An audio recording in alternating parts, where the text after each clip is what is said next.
En voyant le titre de cette vidéo, tu te dis que c'est encore un énième mensonge pour te faire cliquer. Tu penses qu'en tant qu'étudiant ou salarié, tu ne peux pas épargner autant et que tu ne pourras jamais faire pareil. Aujourd'hui, je vais te prouver que oui, c'est possible et qu'il n'y a aucun mensonge dans ce que je vais te dire là. Comment un étudiant en alternance comme moi peut épargner 1000 euros et les investir tous les mois? Comment je fais pour pouvoir épargner autant? Sur quoi j'investis? Comment toi aussi tu peux en faire autant? Aujourd'hui, dans cette vidéo, je vais répondre à toutes ces questions. À la fin de cette vidéo, je te donnerai le plan en 3 étapes précis pour qu'aujourd'hui tu puisses maximiser ta capacité d'épargne et épargner beaucoup plus tous les mois. Juste avant que la vidéo commence, n'hésite pas à t'abonner sur cette chaîne YouTube. Sur celle-ci, je te partage mon parcours et mes résultats en toute transparence. Donc je t'invite à t'abonner si c'est pas encore fait et à mettre un petit like si tu aimes ce genre de vidéo. Dans cette première partie, je vais t'expliquer comment je fais pour épargner autant. Alors le premier point, c'est que j'arrive à épargner 1000 euros par mois et non, c'est pas un miracle, c'est juste les résultats d'une stratégie que j'applique bêtement afin de maximiser donc l'écart entre mes revenus et mon niveau de vie. Et pour ça, je vais vous expliquer par quoi je suis passé comme parcours. Donc il y a 3 ans, quand j'ai recommencé mes études, j'ai commencé avec un salaire en alternance de 800 euros par mois.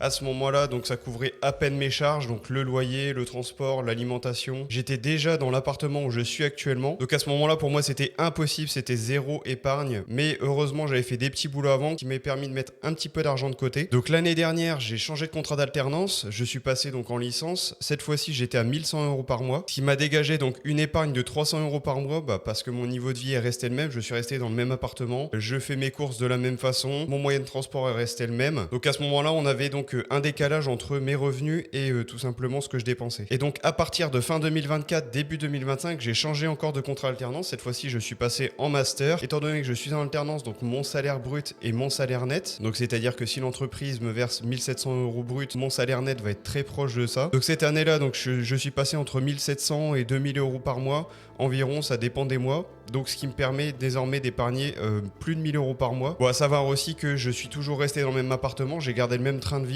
Mais il y a eu quelques excès par-ci par-là. Par exemple sur du matériel que vous voyez juste derrière moi. C'est du matériel que j'ai décidé d'acheter tout simplement pour pratiquer ma passion du sport. Donc vous voyez, le fait que j'investis 1000 euros par mois, c'est seulement depuis cette année. C'est quand même un parcours assez long puisque j'ai mis 3 ans à en arriver à cette capacité d'épargne. Donc la vraie leçon à retenir, c'est que votre taux d'épargne explose lorsque vos revenus augmentent massivement et que votre niveau de vie reste stable ou très faiblement en croissance. Le premier objectif, ça va être de maximiser vos revenus sans augmenter proportionnellement vos dépenses. Il y a une citation que je reprends du fondateur de Finari, donc Mounir, qui est tout simplement de décaler son augmentation de niveau de vie de 1 an. Par exemple, aujourd'hui, à partir d'aujourd'hui, vous touchez un salaire plus important, vous attendrez 1 an au moins avant de pouvoir dépenser l'argent supplémentaire. Donc maintenant qu'on a vu d'où viennent ces fameux 1000 euros par mois d'épargne, je vais vous expliquer comment je les investis. Une fois que votre capacité d'épargne est débloquée, vous devez la faire travailler.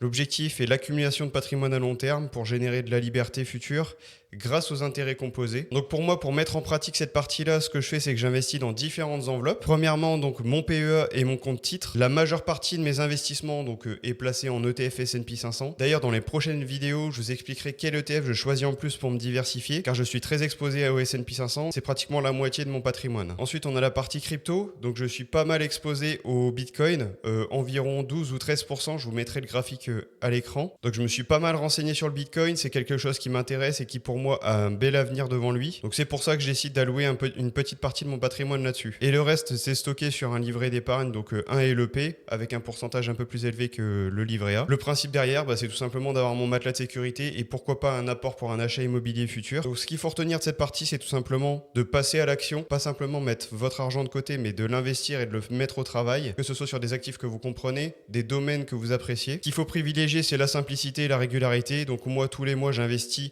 une fois que j'ai ma paye, donc je fais un virement automatique, puis j'achète mes crypto-monnaies et je me pose plus la question, c'est dans un coin de ma tête et je peux passer plus de temps sur la partie maximiser mes revenus, que ça soit via l'entrepreneuriat, un side business ou quelques heures sup, mais aussi pour travailler sur mes compétences, notamment en ce moment je suis en train de me former sur l'intelligence artificielle. Donc voici un petit peu la stratégie d'investissement que j'applique actuellement, qui est amenée à bouger et que je vous documenterai sur cette chaîne YouTube. Et d'ailleurs je vous partage déjà mes résultats, donc si vous n'avez pas encore vu la vidéo du mois de septembre sur mon bilan, n'hésitez pas à aller la voir, je vous la mets en haut à droite de la vidéo. Alors pour le point 3, comment toi aussi tu peux le faire? Alors la première chose à comprendre, c'est que l'objectif n'est pas forcément d'atteindre les 1000 euros par mois, mais tout simplement de passer à l'action avec de petites sommes dès le départ. Ce qui compte, c'est d'adopter la bonne stratégie. Peut-être que tu sens plus à l'aise d'investir dans les crypto-monnaies, peut-être que tu te sens plus à l'aise d'investir dans l'immobilier, Le principal, c'est de mettre en place cette stratégie et de la rendre scalable. Donc, c'est-à-dire adaptable à tes revenus actuels. Donc, que tu puisses mettre 50, 200, 500 euros, le principe reste le même. Ta stratégie d'investissement reste la même. Tout simplement, ce sont juste les montants qui changent. Mon expérience l'a montré. La clé du succès a été de maximiser l'écart entre mes revenus et mes dépenses, pouvoir dégager une grosse capacité d'épargne. Alors, pour t'aider à démarrer ou à passer au niveau supérieur, je vais te donner le plan d'action précis en 3 étapes que j'ai appliquées. La première partie, c'est l'augmentation de ses revenus. Alors, moi, dans ma stratégie, j'ai utilisé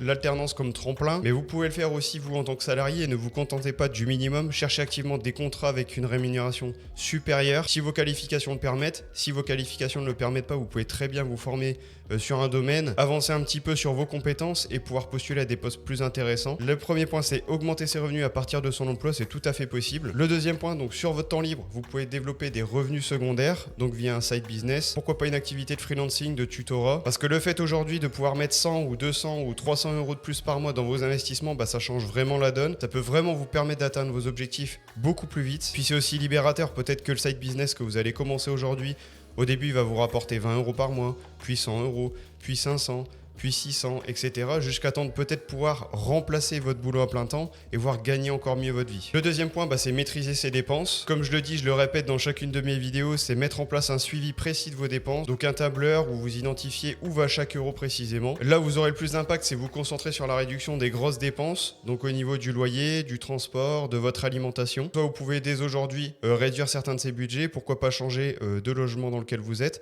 pourquoi pas changer de voiture, ou pourquoi pas tout simplement utiliser les transports en commun la semaine. Alors du côté de l'alimentation, c'est là où moi je suis un petit peu plus compliqué parce que étant sportif et étant donné que pour moi la santé c'est très important, ça fait partie de mes principes premiers. En général sur l'alimentation, j'essaye d'acheter des produits au moins de qualité et d'éviter d'acheter des produits industriels. Mais pour moi l'alimentation c'est hyper important et sachez que vous pouvez très bien vous alimenter, voire mieux vous alimenter avec un budget plus restreint qu'avec un budget plus haut où vous achetez de la merde, clairement. Puis il y a une règle à laquelle on n'échappe pas, donc c'est se payer en premier. Dès la réception de votre salaire, vous transférez automatiquement le montant vers vos comptes d'investissement. Donc vous allez acheter vos crypto-monnaies si vous voulez investir dans la crypto-monnaie.